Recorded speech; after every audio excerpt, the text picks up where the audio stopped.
আসসালামু আলাইকুম। সংবাদে আপনাদের সবাইকে স্বাগতম জানাচ্ছি আমি নুসরাত। শুরুতেই সংবাদ শিরোনাম। রাষ্ট্রপতির সঙ্গে সিইসির সাক্ষাৎ আজ, যে কোনো সময় তফসিল ঘোষণা। এদিকে হবিগঞ্জে দুই পক্ষের সংঘর্ষে একজন নিহত, এলাকায় ১৪৪ ধারা জারি। এরপর থাকছে উপদেষ্টা মাহফুজ আলম ও আসিফ মাহমুদ পদত্যাগ করছেন আজ। সর্বশেষ ৩ শর্তের জাতীয় সরকার গঠন করতে চান জামায়াত আমির। শুনছিলেন সংবাদ শিরোনাম, এখন বিস্তারিত। তার আগে ছোট্ট একটি আবেদন, একবার চোখ বন্ধ করে ভাবুন তো, যে দেশ একসময় নিজের টাকায় পদ্মা সেতু বানিয়েছিল, যে দেশ প্রথমবারের মতো মেট্রো রেল, বিদ্যুৎ, ডিজিটাল কানেকশন পেয়েছিল, সেই সময়টার নাম শেখ হাসিনা যুগ। হ্যাঁ, হয়তো সমালোচনা ছিল, কিন্তু তখন ছিল উন্নয়ন, ছিল দিক নির্দেশনা, ছিল আশা। আর এখন ইউনূস সরকারের নামে চলছে নতুন অধ্যায়। বলা হয় তারা আনছে গণতন্ত্র, বাকস্বাধীনতা, ভোটাধিকার। তবে প্রশ্ন থেকেই যায়, উন্নয়ন না স্বাধীনতা, কোনটা আজ আপনার কাছে বেশি গুরুত্বপূর্ণ? যদি আপনি মনে করেন শেখ হাসিনার সময়টাই ছিল ভালো, তাহলে নিচে লিখুন, জয় বাংলা, জয় বঙ্গবন্ধু, শেখ হাসিনাকে আবারও চাই। আর যদি বিশ্বাস করেন বর্তমান সরকারের নীতি দেশকে এগিয়ে নিচ্ছে, তাহলে লিখুন, সময় এখন পরিবর্তনের। চলুন বেশি কথা না বাড়িয়ে বিস্তারিত জেনে নিই। রাষ্ট্রপতির সঙ্গে সিইসির সাক্ষাৎ আজ, যে কোনো সময় তফসিল ঘোষণা। আসন্ন ত্রয়োদশ জাতীয় সংসদ নির্বাচন ও গণভোটের সার্বিক প্রস্তুতি জানাতে রাষ্ট্রপতি মোহাম্মদ শাহাবুদ্দিনের সঙ্গে আজ বুধবার সাক্ষাৎ করবে প্রধান নির্বাচন কমিশনার এএমএম নাসিরুদ্দিনের নেতৃত্বাধীন নির্বাচন কমিশন ইসি। এদিনই জাতির উদ্দেশ্যে সিইসির একটি ভাষণ রেকর্ড করা হবে বাংলাদেশ টেলিভিশন ও বাংলাদেশ বেতারে। এই ভাষণেই ভোটের তফসিল ঘোষণা হবে। রাষ্ট্রপতির সঙ্গে সাক্ষাৎ দুপুরে। নির্বাচন কমিশনার আনোয়ারুল ইসলাম সরকার ভোটের প্রস্তুতির বিষয়ে জানান, আমাদের সব প্রস্তুতি সম্পন্ন, তফসিল ঘোষণা এখন সময়ের ব্যাপার মাত্র। তফসিল ঘোষণার জন্য যে প্রস্তুতি প্রয়োজন সবই গ্রহণ করে রেখেছে ইসি। বুধবার রাষ্ট্রপতির সঙ্গে সাক্ষাৎ করবে পুরো কমিশন। এদিন সিইসির ভাষণ রেকর্ড করা হবে, যেখানে থাকবে ভোটের তফসিল, আর পরবর্তীতে তা প্রচার করা হবে। নির্বাচন কমিশনার আব্দুর রহমানেল মাসুদ জানান, বুধবার দুপুরে রাষ্ট্রপতির সঙ্গে সাক্ষাৎ শেষে সন্ধ্যায় অথবা বৃহস্পতিবার ১১ ডিসেম্বর তফসিল ঘোষণা করা হবে। ব্যালটে থাকছে না নৌকা প্রতীক। এবার আওয়ামী লীগকে ছাড়াই ভোট আয়োজন করতে যাচ্ছে নির্বাচন কমিশন। জুলাই গণঅভ্যুত্থানে দলটির কার্যক্রম নিষিদ্ধ থাকায় নির্বাচন কমিশনও তাদের নিবন্ধন স্থগিত রেখেছে। ফলে নৌকা প্রতীকটি এবার আর ব্যালট পেপারে থাকছে না। কেননা নিবন্ধন স্থগিত থাকলে সংশ্লিষ্ট দল আর নিজ প্রতীকে ভোটে অংশ নেওয়ার সুযোগ থাকে না। এই বিষয়ে নির্বাচন কমিশনার আব্দুর রহমানেল মাসুদ বলেন, নিবন্ধন বাতিল রয়েছে বা স্থগিত রয়েছে এমন দলের প্রতীক ব্যালটে থাকবে না। প্রবাসীরা এবার পোস্টাল ব্যালটে ভোট দিতে পারবেন। এবারের নির্বাচনে বেশ কিছু নতুনত্ব নিয়ে আসছে ইসি। এবারই প্রথমবারের মতো আইটি সাপোর্টেড পোস্টাল ব্যালটে ভোট দিতে পারবেন প্রবাসীরা এবং দেশের ভিতরে থাকা ভোটের দায়িত্বপ্রাপ্ত সরকারি কর্মচারী ও কয়েদিরা। এছাড়া এবারই প্রথমবারের মতো জোট করলেও নিজ দলের প্রতীকের বাইরে অন্য কোনো দলের প্রতীকে ভোটে অংশ নেওয়ার সুযোগ রাখেনি ইসি। ভোটের পরিসংখ্যান ও সময়সূচি। ত্রয়োদশ সংসদ নির্বাচনে সর্বশেষ চূড়ান্ত ভোটার তালিকা অনুযায়ী দেশে নিবন্ধিত ভোটার সংখ্যা ১২,৬৭,৯৫,১৮৩ জন। এর মধ্যে পুরুষ ভোটার ৬,৪৮,১৪,৯০৭ জন, মহিলা ভোটার ৬,২৮,৭৯,০৪২ জন এবং তৃতীয় লিঙ্গের ভোটার ১,২৩৪ জন।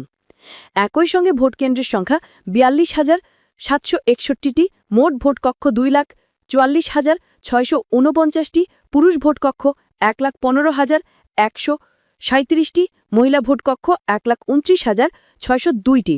তবে দুই ভোট একসঙ্গে হওয়ায় গোপন কক্ষ অর্থাৎ ভোট প্রদানের কক্ষ বাড়তে পারে।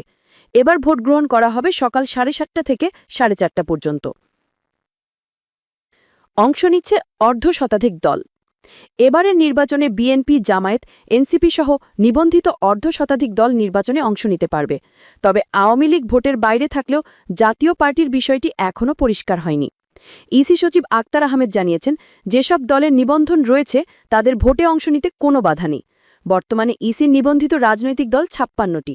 এই সংখ্যা ভোটের আগেই আরও বাড়তে পারে। আচরণবিধি ও নির্বাহী ম্যাজিস্ট্রেট।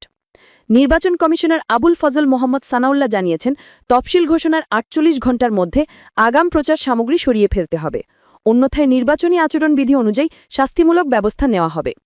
তফসিল ঘোষণার পরপরই মাঠে নেমে যাবেন নির্বাহী ম্যাজিস্ট্রেট।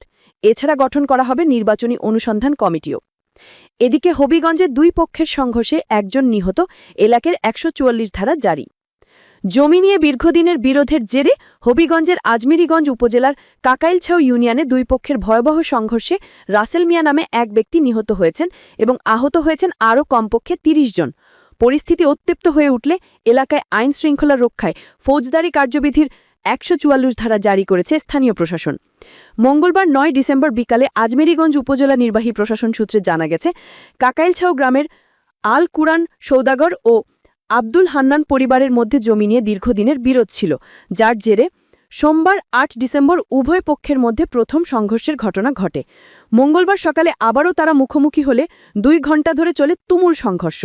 এতে ঘটনাস্থলে নিহত হন রাসেল মিয়া এবং আহত হন আরও কমপক্ষে ৩০ জন। আহতদের আজমিরিগঞ্জ উপজেলা স্বাস্থ্য কমপ্লেক্সে ভর্তি করা হয়েছে। কয়েকজনের অবস্থা গুরুতর বলে চিকিৎসকরা জানিয়েছেন।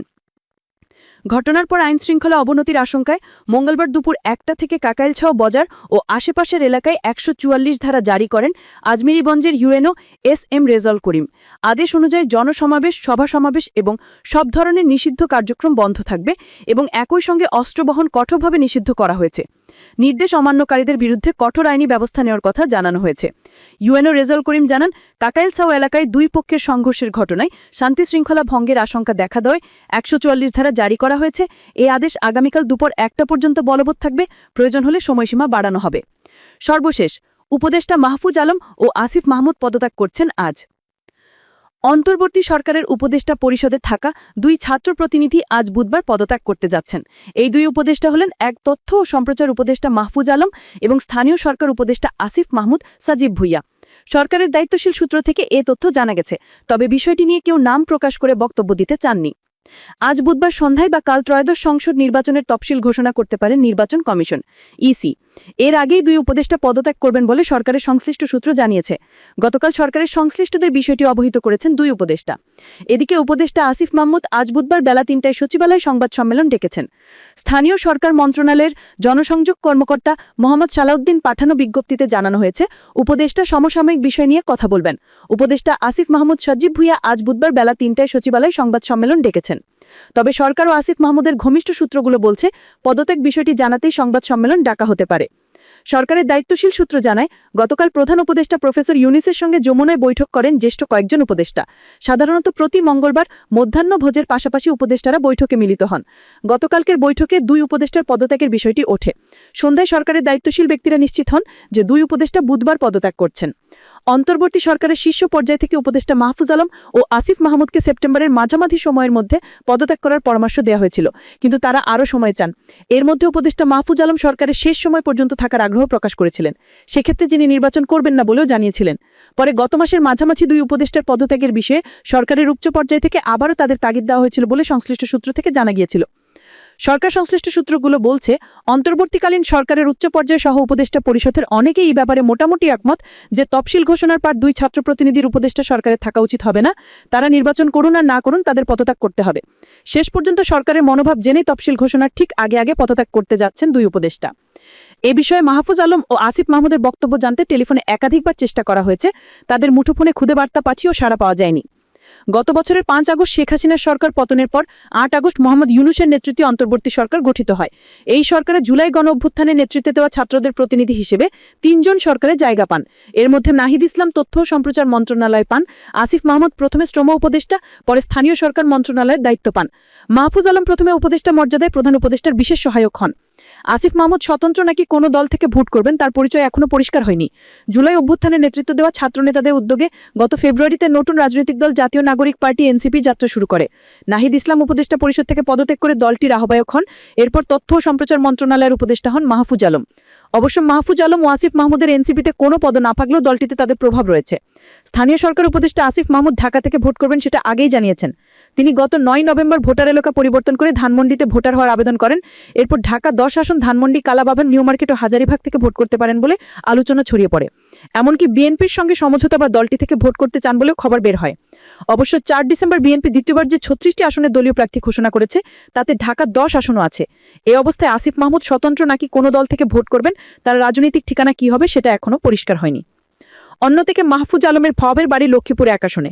আসনটিতেও বিএনপি দীর্ঘদিন দলীয় প্রার্থী ঘোষণা করেনি। তবে গত সোমবার বাংলাদেশ এলপিডির চেয়ারম্যান শাহাদাত হোসেন সেলিম দলের নেতাকর্মীদের নিয়ে বিএনপিতে যোগদান করেন। এই সময় তাকে লক্ষ্মীপুর ১ আসন থেকে মনোনয়ন দেওয়ার কথা জানায় বিএনপি। ফলে লক্ষ্মীপুর ১ আসনে বিএনপির সঙ্গে সমঝোতা করে মাহফুজের ভোট করার সম্ভাবনা ক্ষীণ হয়ে গেছে। জাতীয় সংসদ নির্বাচন সামনে রেখে রাজনৈতিক দলগুলো জোট গঠনের চেষ্টায় আছে। এর মধ্যে গত রবিবার এনসিপি, এবি পার্টি ও রাষ্ট্র সংস্কার আন্দোলনের সমন্বয়ে একটি নতুন জোট আত্মপ্রকাশ করেছে। এনসিপি বিভিন্ন আসনে দলীয় প্রার্থীদের তালিকা চূড়ান্ত করছে। মাহফুজ আলম ও আসিফ মাহমুদ এনসিপির মনোনয়ন নেন কিনা সেদিকেও দৃষ্টি রয়েছে অনেকের।